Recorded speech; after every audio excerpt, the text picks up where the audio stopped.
Je m'appelle Cornuau Gabrielle, j'ai 33 ans, j'habite Vichy. Comme pas mal de dessinateurs, je dessinais enfant et j'ai une famille qui était encourageante et j'ai beaucoup lu et consulté de livres illustrés et de bandes dessinées, tandis que mes grands-parents m'amenaient dans les musées, etc.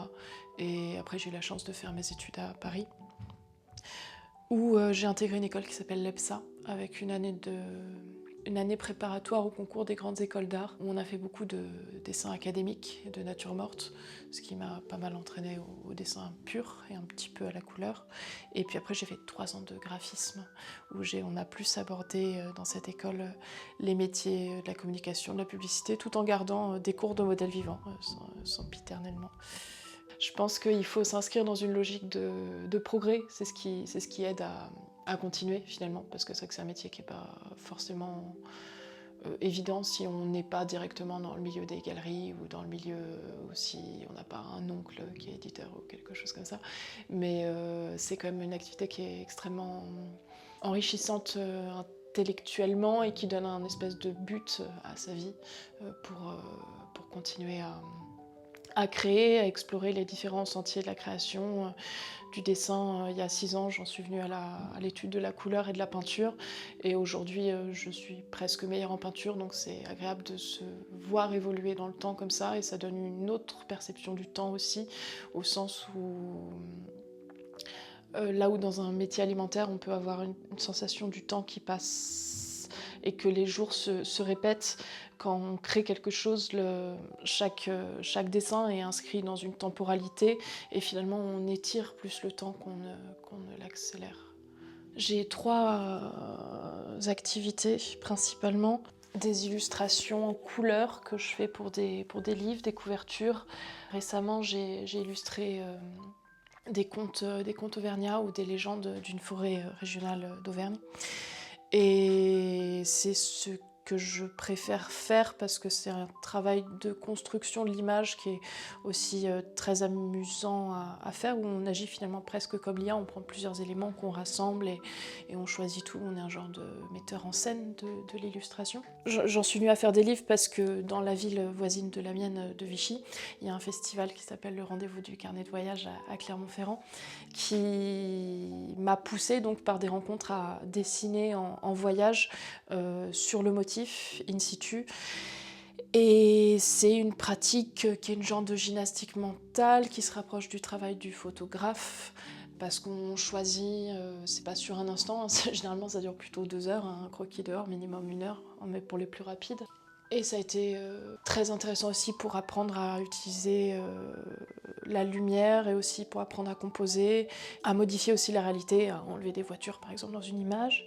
Et sinon j'ai une activité un peu plus beaux-arts où j'explore des symboliques inconscientes à travers des dessins qui font un peu penser à Dali ou à Frida Kahlo dans l'influence, alors que j'aime pas spécialement le travail de Dali, ça revient quand même au même, où il n'y a pas vraiment de notion de perspective.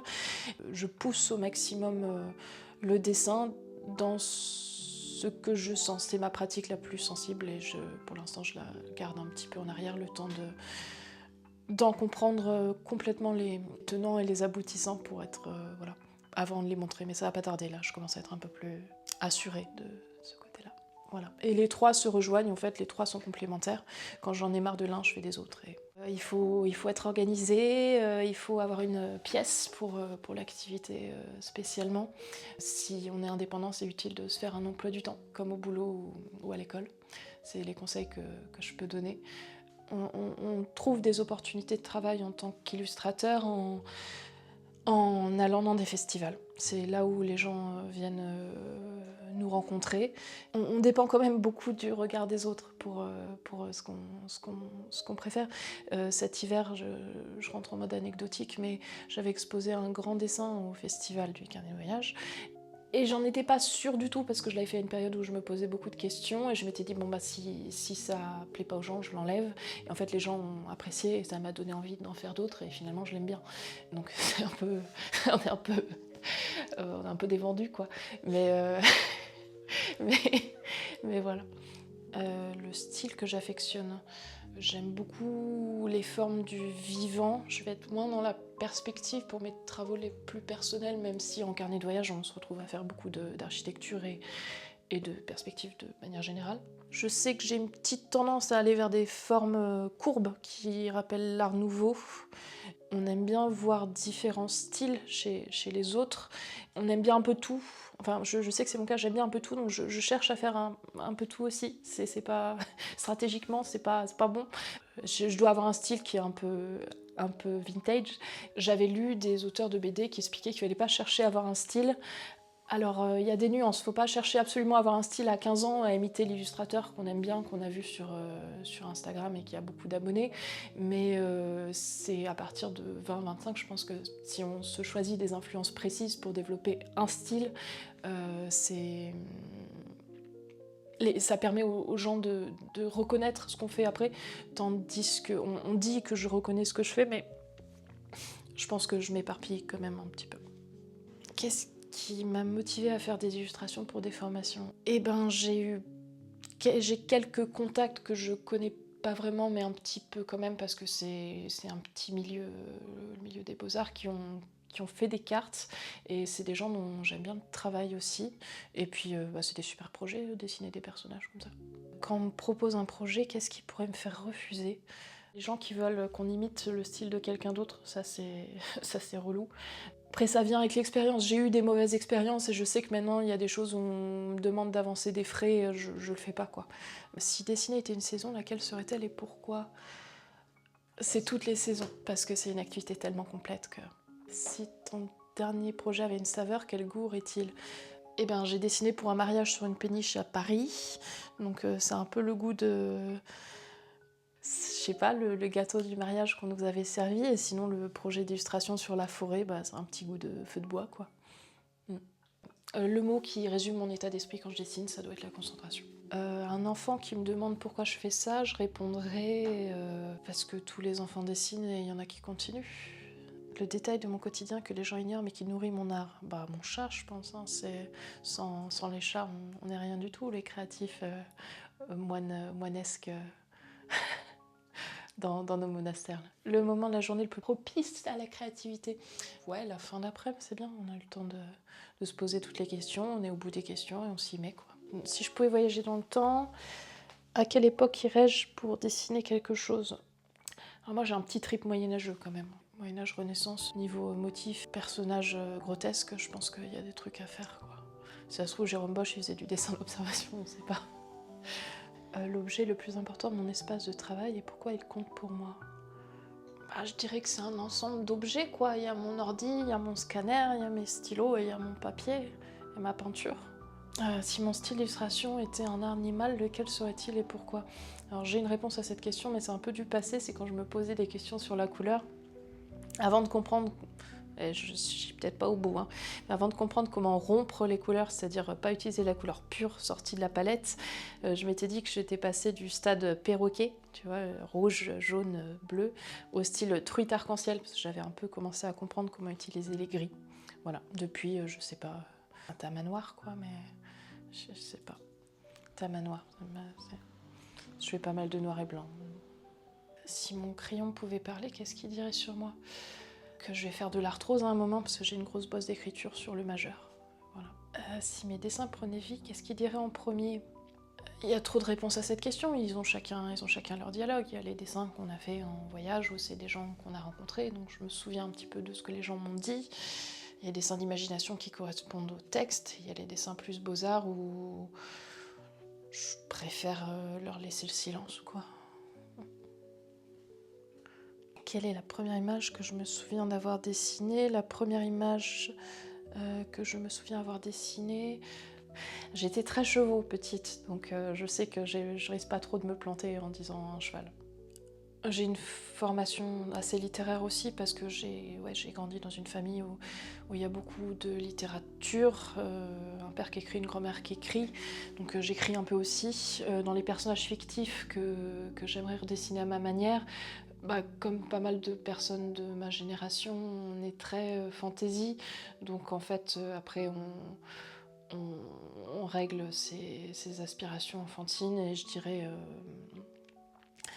à la croisée des mondes, quoi. Les personnages sont bien et ça donne envie de les dessiner, mais ça a été déjà fait 45 fois et voilà quoi. Mon croquis préféré du moment, c'est assez bien par exemple. On m'avait dit que c'est bien, c'est graphique et en même temps j'ai utilisé mes capacités d'observation. Il y a des personnages de l'architecture et l'ambiance qui se crée. J'ai essayé de représenter la vitesse des voitures qui passaient devant l'Opéra de Paris. Et j'ai eu un compliment d'un illustrateur que j'aime beaucoup, donc forcément ça devient mon préféré quoi. Le lieu ou le paysage qui m'inspire le plus quand je dessine. Je suis pas très bonne en paysage rural français parce que j'aime bien les détails d'architecture où il faut en fait quand on cherche un endroit de quoi dessiner dans une ville, soit on est très bon en composition et on peut dessiner des choses un peu nues, soit on se repose sur le détail et sur ces choses qui accrochent l'œil en finesse, ce qui est plus mon cas. Dans ce cas, j'aime bien les architectures un peu biscornues, quoi, qui permettent un peu tout, du moment qu'il y a du détail, ouais. Mon parcours artistique en une seule ligne ou fin. Un labyrinthe, c'est hyper long à dessiner, quoi. Parce que c'est pas une ligne droite non plus, ça monte, mais ça descend quand même à des moments, donc je suis un peu obligée de... voilà, quoi. Tiens, je fais un truc un peu régulier quand même. Vous avez vu, je tremble. Liberté avec des formes simples. Bah, je pense que des lignes qui partent... oui, non, oui, non. Des trucs comme ça, tu vois, avec ça part dans différents sens, quoi. Puis ça va où ça veut, mais... Faire un petit soleil, c'est mignon, hein.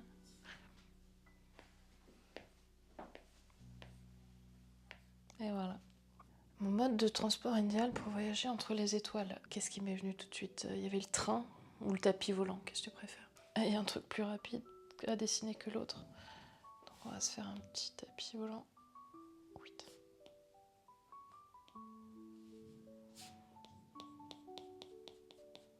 Un détail, une texture que j'ai ramené d'un voyage.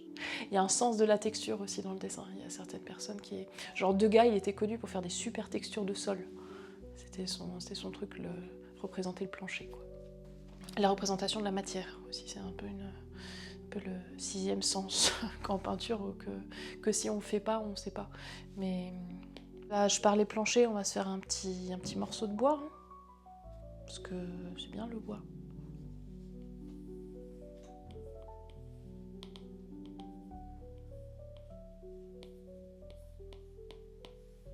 Petite bûche là.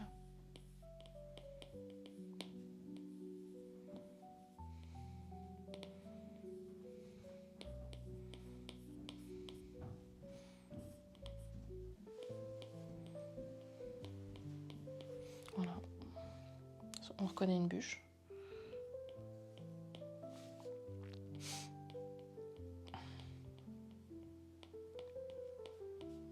Je crois.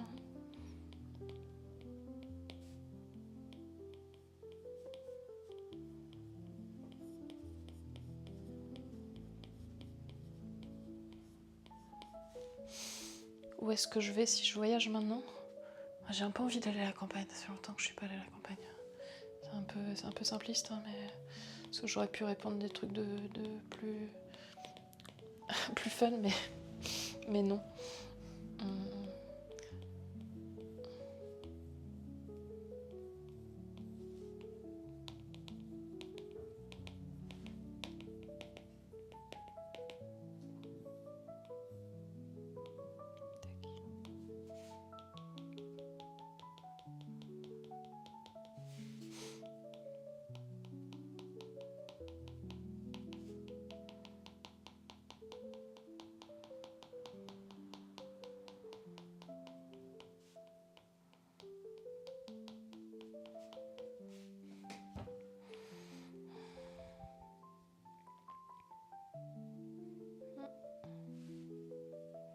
Un objet typique d'un endroit où je rêve d'aller.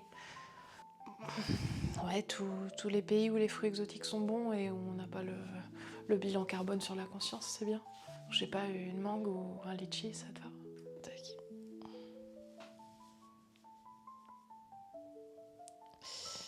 Elle est un peu hérissée, ma mangue, mais bon, hein, c'est... Voilà, question ressemblait à rien, la mangue c'est un peu...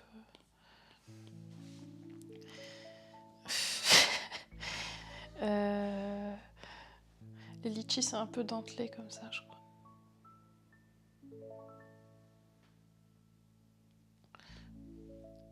Le coronavirus. Voilà. Si je devais choisir un endroit pour exposer mes œuvres en plein air, les jardins-musées c'est bien. Moi je suis pas difficile, hein, du moment que c'est cool et qu'il y a du monde et que je suis bien traitée et que je suis payée pour exposer. Où est-ce que j'irai en premier dans le jeu? Eh ben, dire à la femme que c'est pas forcément la peine de... je sais pas. Un personnage bonus. Un chat. Insérer un message personnel ou un détail secret dans le jeu. Ah tiens, ah, j'ai pas réfléchi. Puis si c'est secret, hein, tu vois.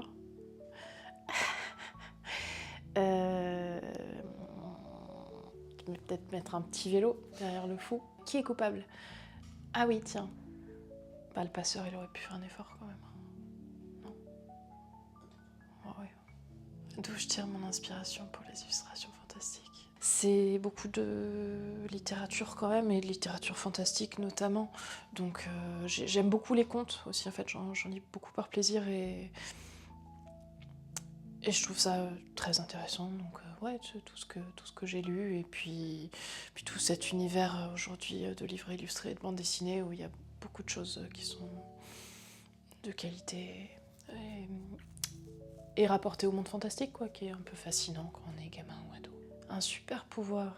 Moi, j'aimais beaucoup parler aux animaux quand même. Genre dans un monde où ils sont très intelligents et où tu peux vraiment communiquer avec eux et te faire des potes, quoi.